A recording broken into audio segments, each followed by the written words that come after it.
আজ পবিত্র জুমা মুবারক।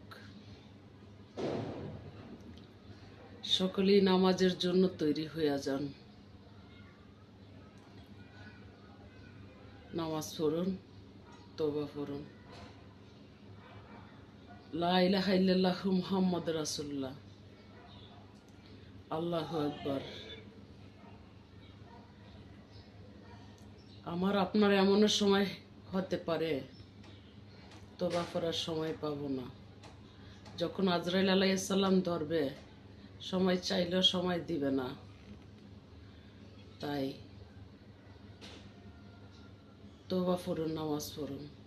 যদিও আল্লাহর দিন প্রতিদিন, তবুও আমি মনে করি, কার জন্য কি জানি না, আমার জন্য বৃহস্পতিবার শুক্রবারটা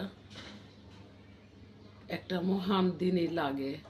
এই দুই দিনের মধ্যে আমি বেশি একটা খোদা তালার ধ্যানেই থাকি। তবে বেশ দইরা কিন্তু আবার খারাপ কিছু করি না। আমাদের দেশে বেশ দইরা খারাপ কিছুই চলছে বর্তমানে। আগুনে জ্বালাপোড়া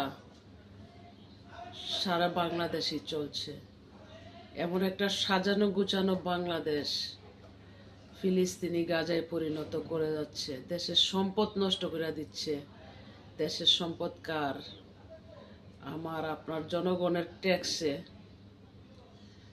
সরকারি অফিস আদালত, সেই সম্পদ তারা পুইরা ছাই করে দিচ্ছে। তো যারা ধরবে তারাই সেই আসামির সাথে নিয়ে আজ গত 1 বছর থেকে এই কাজ করে যাচ্ছে। কি আর বলবো, বলার ভাষা নাই। বললেই তো আমাদের সমস্যা, অনলাইনের সমস্যা, আমাদের সমস্যা, লাইক নাই, কমেন্টে নাই, সাবস্ক্রাইব নাই। তার জন্য বলি না, যা খুশি তা হোক। 10 জনের যদি চলতে পারে, আমি কেন চলতে পারবো না? এখন এটি ভাবে। তবে খোদা তালার দিকে তাকাইয়া হক কথা বলতে হয়। এগুলা তো আসলে রাইট না, এগুলা তো ঠিক না। তো যাই হোক, কথা বাড়াতে চাই না। আজ পবিত্র জুমা মুবারক। দোয়া করি সকলের জন্য, যেন আল্লাহ ভালো নেয়। তো সকলেই নামাজের জন্য তৈরি হন। ছেলে সন্তান নিয়ে মসজিদে যান।